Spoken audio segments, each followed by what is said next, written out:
It's a special edition of the Cover Cal High podcast. What's so special about it, Jake? We have flag football brackets just for the NCS. Just for the NCS. CCS, that will go into effect starting next week.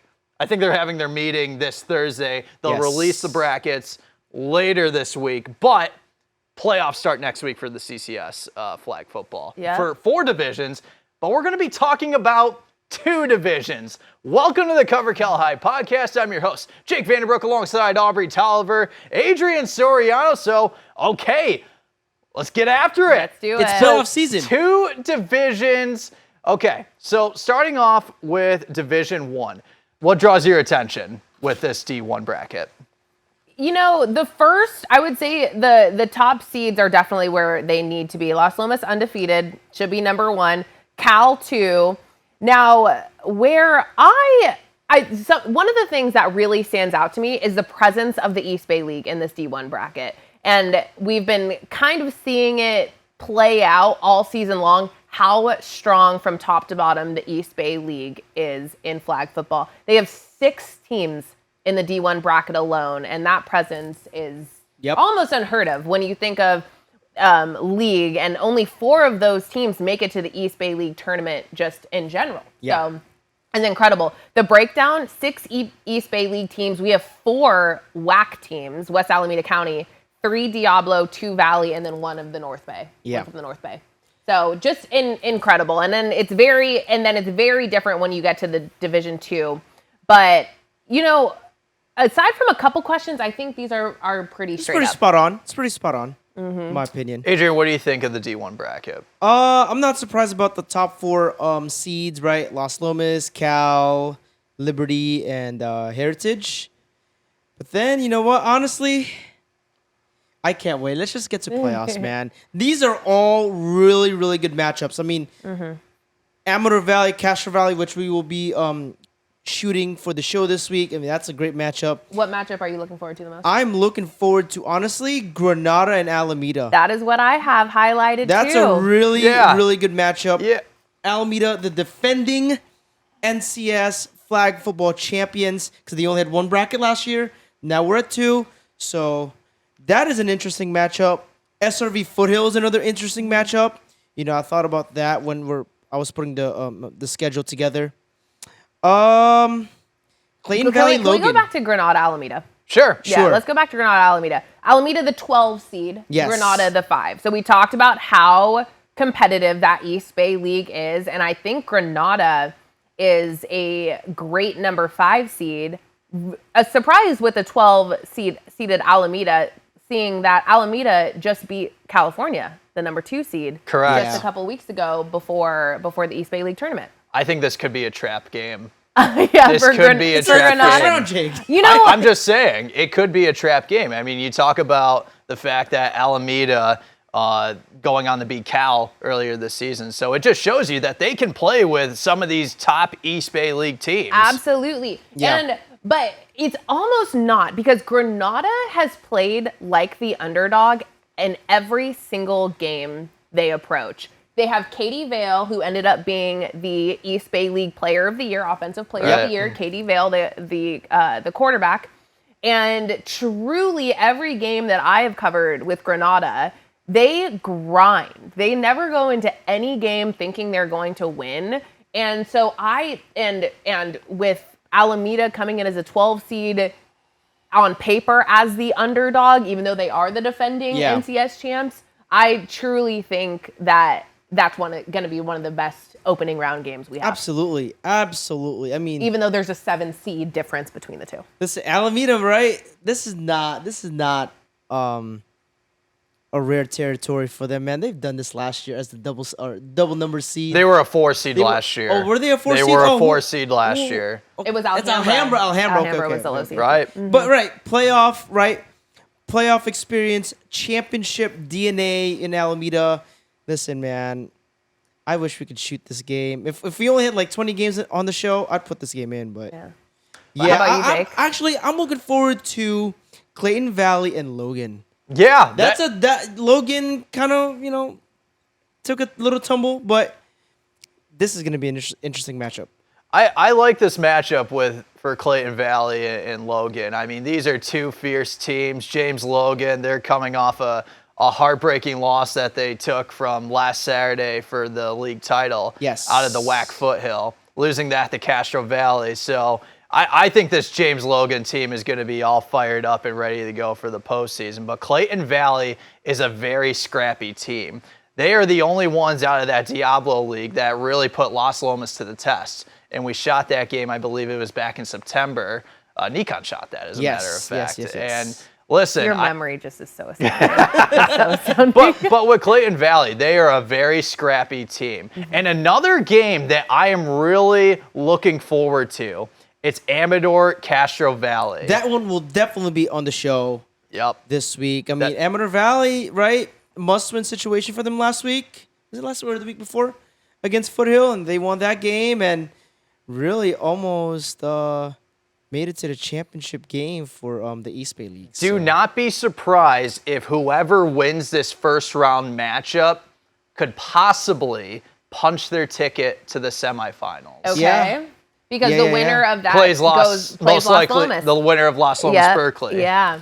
So I think that could be a trap second-round game if Las Lomas makes it past the first round. We don't know what they have. I mean, Las Lomas, they are a very good team. They have a gunslinger in Maggie Kruger who is very efficient both offensively and defensively. But in the Diablo League, I mean, you compare it to the East Bay League, you compare it to the WAC.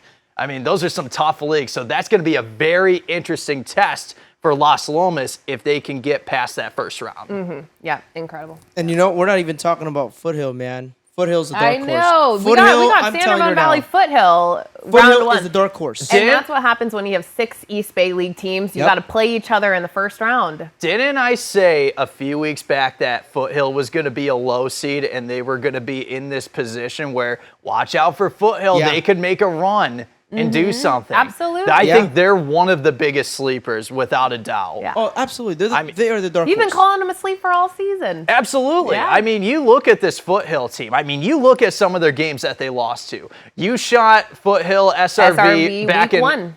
Back in early Maybe September. Week two. Yeah. And you know how close that game was. It one possession game. It was a one possession game with Foothill going up against Liberty. So now these games are at neutral sites for some of these teams. Yeah. And it's going to be very interesting to see what SRV can do. I mean, are they able to have that same momentum like they did back earlier in the season? That's going to be the question. Yeah. I think this is going to be a very, very close game. Closer than your game last time. I think it's going to come down to Closer than a one possession game? Well, no, but points. Oh, margin. Yeah, sorry. I should have explained myself there. Sorry about that. it's going to come down to who gets the extra point and who does it. That's my pick. Yeah, we've seen that happen. These teams are fighting for every single point, and that includes the point afters. Truly, Yeah. with the 1 yard rushing rules, those point afters are not given whatsoever. Right. And I was surprised even last week in the East Bay League final, having every team, between Cal and San Ramon Valley, having all those point afters good, which is completely, it's almost unheard of as of right now. So. And you look at Liberty, the 3 seed, they are in a good position. They ended up winning the Bay Valley League title, the 3rd consecutive league title for those Liberty Lions. So look for them to be roaring. I mean, this is a good spot for Liberty to be in, without a doubt. But if they do beat Dublin, they're going to be going up against an East Bay League team, and that's going to be a very interesting showdown without a doubt. And you know what the biggest difference is for this year is I look at this bracket. First round, October 28th. Quarterfinals, October 30th. Last year, I think we had the semis and the finals on the same day. That's not the case anymore. Which is good. I'm which glad is that. really, really good. Yeah. Right? Gives these teams a chance to really rest and get ready for the next round. And prepare for their opponent, right? Exactly. Just like in tackle football, you spend your entire week getting to know your opponent, and it prepares. It makes for a better game when you know the opponent you're going up against. Yep. And so when you're playing a semifinal and a final game, you just don't know. You don't know who you're going to face, and so just for integrity and how good the game actually is, it's better when you know your opponent. Right. Absolutely. Right. Yeah. So we make our way over to Division 2. Yeah. And, I mean, you look at Cardinal Newman, an undefeated season that they've had. They have been lights out. Well-deserved to be the top seed. And then Yes. Acalanes, a great team out of Diablo. Acalanes will be the 2 seed. And then you look at some of these teams, a lot of these teams coming from up north. Yeah. Yeah, that's where you see the North Bay presence in Division 2.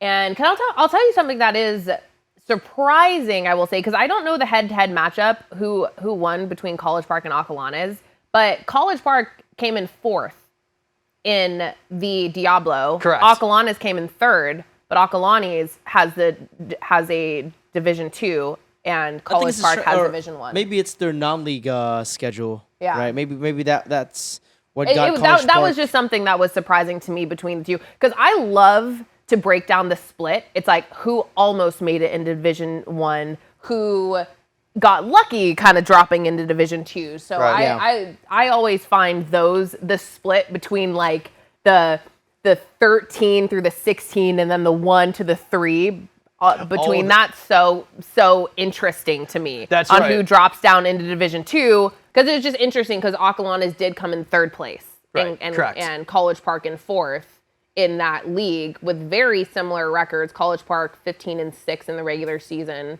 and Acalanes 14-2. Those only 2 league losses coming in league. So. Who do you think is the biggest sleeper out of Division Alhambra. 2?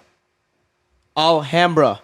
I mean, like I said, with D1 and Foothill being the 11th seed, Alhambra got to the championship game last year, right? Again, just 1 bracket last year, 2 brackets this year, and they're in D2. They know what it takes to get to the dance. They know what it takes. I'm going to pick Alhambra as my dark horse. Okay. You got one, Ob, that sticks out to you? You know, we just haven't covered North Bay so extensively, so I feel like I can't answer that question without knowing kind of how the North Bay did this season against each other and against other teams in the NCS. So that's a difficult one for me, because I would just end up choosing a team that I kind of know of. Sure. But yeah. Okay. Awesome. How about you? You know, obviously, I think the biggest dark horse, you can make a case for Alhambra as being one, and another team that I'm looking at, I think, man. This one's This a is little really more, tough. Yeah. But I would have to go maybe Campo. I was as a 10 about to say seed. Campolindo, right? Campolindo would be a 10, and maybe if they see Acalanes in the second round, possibly a big rivalry showdown, maybe they do something there. Yeah. So that's going to be very interesting to see. But without a doubt, Cardinal Newman and Acalanes are the 2 top teams in Division 2, and it definitely shows over the course of the season. Yeah, you know, and you can't count out Arroyo. You can't count out Arroyo. Arroyo had a good year this year. I think they played Logan pretty close, and was it Castro Valley pretty close? We gotta check it, but yeah, they had a good season, right? But I think Acalanes is gonna win this bracket. Over Newman, interesting. Yeah, Acalanes, Interesting and then stuff. D1, I'll go Las Lomas. You like Las Lomas? I like Las Lomas, undefeated. They're our number 1 team in our poll, so those are my picks for. No doubt Las Lomas is going to face some of the toughest. Oh, absolutely. They are. The toughest Absolutely. opponents they faced all year. Because they weren't battle tested in league like the East Bay League was, but they did have some really great non-league matchups. Yes, they had some great non-league matchups, but they did have a couple tough league matchups. I mean, that Clayton Valley game, that was a very tough matchup for Las Lomas. They really had to dig out of the playbook and find a way to win that game. So Las Lomas, I mean, yes, they are the 1 seed, and like you said, they are going to have to face an East Bay League team or a team out of the WAC without a doubt, and that's going to be the real test for them to see if they can move further into the postseason for flag football. Absolutely. Out of Division 1, but we make our way over to the flag football polls. Okay. Do you think, flag Age? football polls? We got, again, like I said, Las Lomas are number 1 team, right? Undefeated. Menlo number 2, Sacred Heart Prep number 3. By the way, they're playing Menlo and Sacred Heart Prep. Valpo Bowl, that is our EuroClinic Girls Game of the Week. I will be there personally. I heard Steve Young's going to be there. Nice. So, I can't wait to meet Mr. Young, finally. It was a great game last time. It was a great game. It came down to the wire. So I won't be surprised. Who won last time? Menlo. And they had to really dig deep. 13 unanswered points in the fourth quarter to pull it off. Yeah, I won't be surprised if that happens again. Yep. California number 4, Clayton Valley 5, Menlo Atherton. You know what? I've been sleeping on MA this year, man, and that's my fault. But they did beat Cromont last week. Didn't who was their I number tell 17. you don't sleep on MA? Is Well, that another did, so team? I made the mistake. Sorry, MA. We love you guys though. Liberty 8, Heritage 9, Los Gatos back in the poll at number 10. LG, because they won league, right? They won league. Well, they're one step closer to winning league, and Amador Valley, I think, did not. They're win. in the driver's seat Yeah, for the league, yeah. right? But Amador Valley is a bubble team. Yeah. I would put Amador Valley as a bubble team. I mean, without a doubt. I mean, when you have so many teams from the East Bay League, I mean, it's a bloodbath. We talked about that many times. I mean, sometimes it can be tough putting, one of those teams into the poll and then you factor in the peninsula with how competitive that is. We saw that with Cal Carlmont a few weeks back. So, I mean, listen, Menlo Atherton, I mean, not a surprise. I mean, when you see them from a defensive side, when I covered them against Mills, they were lights out. Yeah. I mean, and Mills is a solid team, and I wouldn't be surprised if they're a Division II team, and they'll probably maybe be like a 2 or 3 seed when the brackets come out. I talked for the about it CCS. in my stand up before that Carlmont MA game that Carlmont allows 3.8 points per game and MA allows 3.4. So it's like crazy. Although there were more points in that game, and so those offenses truly stepped up. But defense is the name of the game in flag football. Right. Yep, you gotta be able to stop those big plays. Although that quick rushing, the 1 yard rushers has completely changed the game, where you just don't have enough time in the pocket to throw downfield anymore and rely on your corners and your DBs. Right. Yeah, you know what? I mean, I know we're not at the CCS flag football playoffs yet, but I'll tell you right now, the top 4 seeds in, I think, the Open Division D1, Menlo, Sigurd Prep, MA, and Los Gatos. That's your top 4. That's your top 4. Unless there's a team down south or out in the Santa Cruz, unless there is a team down which south. is possible. Yeah. But I'm very confident saying Menlo, Sigurd Prep, MA, Los Gatos. That's your top 4, in my opinion. Right, because Menlo Atherton, they're Menlo knocking on Atherton's the gonna door win for the Bay Division title. Yes. Correct. And Carmel might be in that bracket too. They will be. They will be. And They so will I think be. Milpitas will be in the top bracket as well. They've had two close games. Yeah. You should do a prediction. We should have had you. I know. We should have had you predict the top, like the open bracket, and see how close you got. Well, there you go. That's my top 4. We could do that with football next week. Yeah. With Oh, that's the right. Try that out, CCS and the CCS, depending on how games go, and we do like a post saying, "Hey, was Adrian right? Yeah, What do you think? Thoughts? Blah blah blah." Yeah. Make your way over the football poll. All right, football polls. De La Salle number 1, Reardon number 2, Pittsburgh number 3, Sarah at 4. Yep. Cardinal Newman 5, Acalanes at 6, Los Gatos 7, Marin Catholic 8, Liberty 9, Clayton Valley at number 10. Lots of changes in the football poll. Yeah. Cal lost, SRV lost, Campo lost. I mean, that Campo game in the end was pretty insane. It was crazy. My God, I saw those. I'm like, wow. I mean, what? It was a crazy great win finish. for Clayton Valley, and they had to really dig deep defensively in the red zone to not only make 1 stop, 2 stop, 3 stops, 3 huge stops to take down Campo on the road.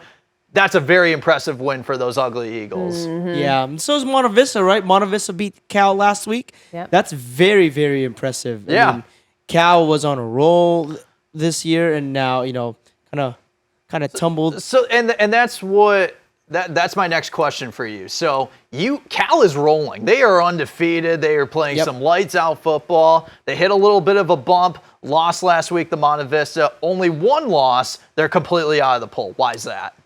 I mean, Monte Vista is a good team, but we really expected California to beat Monte Vista. Not taking anything away from the Mustangs, but that you cannot do that, right? You cannot do this, especially you got De La Salle this week.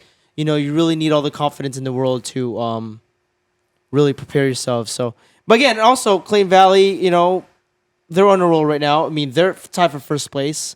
They And are. we're going to talk about their game this week. Right. Liberty, outside of losing to Pittsburgh and Los Gatos, they've had a really good season. Right. Right. Marin Catholic. I know they're like 4-4 or whatever the record is. Very but tough look at teams. look at their non-league Right. schedule, right? So that's Can I remind you of something? yes. Clayton Valley lost pretty good to San Ramon Valley. And that was I was going to bring that up because That's true. That's SRV went on to beat Clayton Valley, and I think SRV has a case. It's like, okay, yes, we played De La Salle, and it wasn't. But they a also close lost game. to Cal the week before. They also lost to Cal. So there you go. But they were But on the Cal, pull at San the time. Ramon Valley, Clayton Valley, right? I think 1 through 9 they are good. It's This number is 10. solid. I was really just pulling hairs out for number 10, right? I think Cal has a case Cal's to be got a number 10. case. I think SRV still has a case to be Yes. number 10 based on that head-to-head matchup against Clayton Valley. But yeah, I think it's really between those two teams for that number 10 spot. I mean, Campolindo, they did have 2 tough losses, Acalanes and Clayton Valley. So I can understand why they're out of the poll Yeah. and now a bubble team. So Yeah, it's tough, right? Number 10, like I said, I would probably do like 10A, 10B, 10C, right? You make your case right. for all three. Okay. Right? Again, legitimate point. Okay. Perfect. So that is your...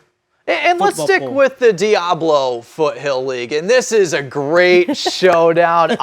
Very exciting matchup in Lafayette. And this will most likely determine the league title. So Clayton Valley, if they win this game, they automatically win the league title because next week they have a non-league game against De La Salle. Yep, this is their last league game of the year. Acalanes, if they win, they still have One to more. go up against Las Lomas, I believe.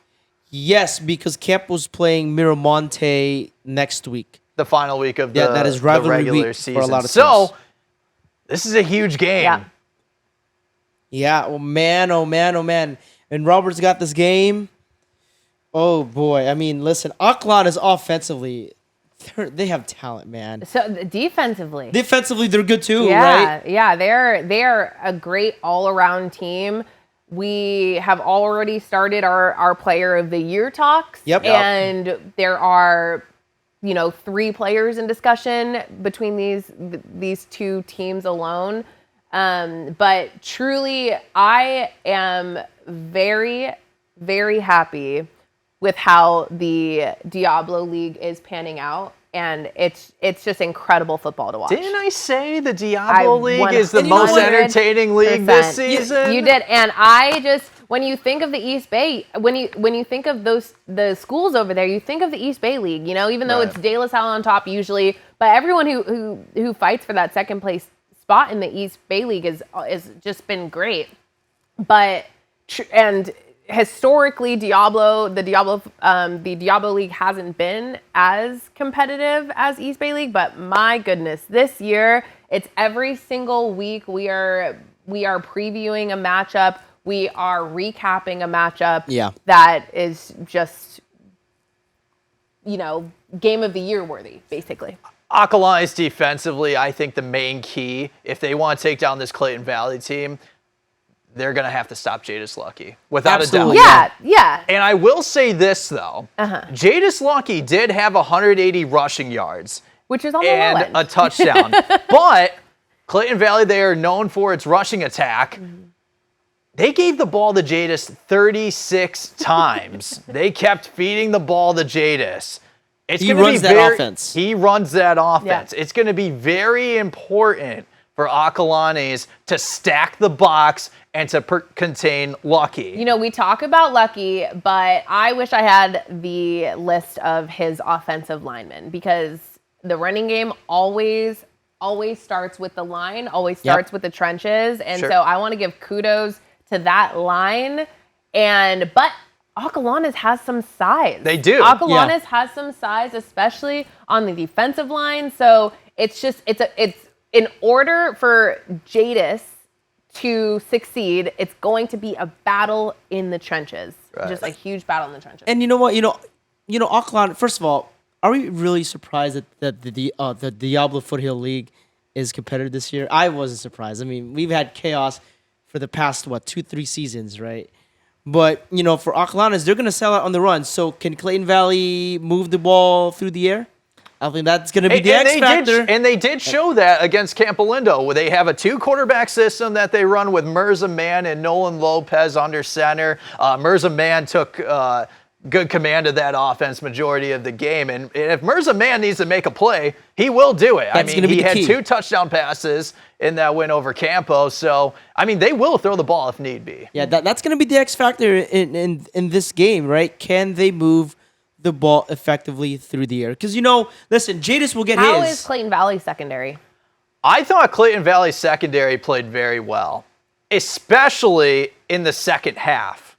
I will say, and we talk about in the fourth quarter, Campo was driving down the field 3 consecutive times. Clayton Valley was able to come up with 3 big stops. Turnover on downs, interception, and then it looked like Campo was driving at the end, but they ran out of time. Yep. Gotcha. Yeah, I mean, that's 'Cause also. Tyler Winkles, the Acalanes quarterback, can sling it. He has some receivers who can make incredible catches on the other end. Yeah. Finley Rivera, Jackson Baselli, who is related to Tony Baselli, who was inducted into the Pro Football Hall of Fame. Wow, I did not know that. It's cool stuff, man. Wow, that's pretty. Hey, maybe we can have Mr. Boselli in our. And they also have Grant Ricker as well, who is also a fantastic receiver as well as a DB.